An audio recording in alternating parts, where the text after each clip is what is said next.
Please stop pushing. I can't take this anymore. The concert venue is packed tight. A man behind me keeps pressing into my backside. I'm wearing a mini skirt today with a thong underneath, and it only makes the situation worse. He lifts my skirt and presses himself against my hips. As the atmosphere heats up, someone in front of me slams into me, and I stumble back a step. My body stiffens as I feel like something just slid inside me. My name was Mandy Cox, and I was a diehard fangirl. I wanted a celebrity to notice me, so I dressed for attention. I wore heavy makeup and made sure nothing about me went unnoticed. My low-cut top revealed a wide stretch of skin, and my chest bounced with every step. I paired it with a mini skirt that barely covered my thighs and sexy white stockings which hugged my legs. But when I arrived, reality hit. The concert venue was packed so tightly I couldn't move, and the crowd swallowed me whole. The celebrity was never going to notice me. I craned my neck and shouted, "Darling, take me." I never imagined that line would draw the wrong kind of attention. Instead of the celebrity, it caught a filthy creep. After I shouted it, I became aware of a man behind me, repeatedly bumping into me. At first, I brushed it off. In a crowd that dense, accidental contact was easy to explain, but the feeling wouldn't go away. Something hard kept pressing against my butt from behind. I assumed I'd accidentally backed into his hand where it rested behind me, so I turned and offered a polite apology. "Sorry, I didn't mean to bump into you." He paused, then flashed a leering smile and said, "It's okay, I don't mind." When I turned back toward the stage, I felt him press against me again, more deliberate than before. I kept my attention on the celebrity on stage and shut him out. The man became increasingly brazen, pulling up my skirt and pressing close against my backside. I had only a thong on underneath, which left my butt exposed. I felt his touch directly against my skin and assumed it was his finger. Only then did I realize something was wrong.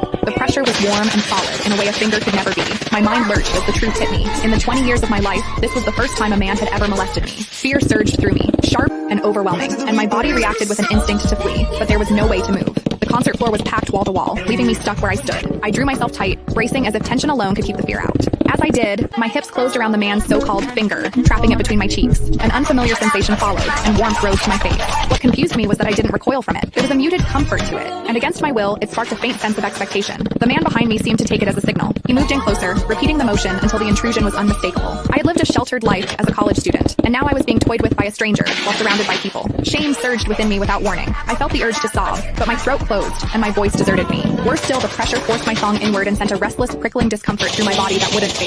A quiet, involuntary sound escaped me, and the embarrassment followed instantly. I gathered myself and strained to suppress it, holding it down until my throat tightened. The blaring music and the screams around me drowned everything out. With every eye fixed on the stage, no one was aware of what was happening to me. At the same time, the intensity continued to rise, touching something deep inside me. I bit down on my lip as cold sweat traced my spine. My awareness was tipping back and forth between humiliation and a pleasure I couldn't bring myself to name. I knew I couldn't take it anymore if it continued, so I turned sharply to face the man behind me. "Please stop pushing. I can't take this anymore."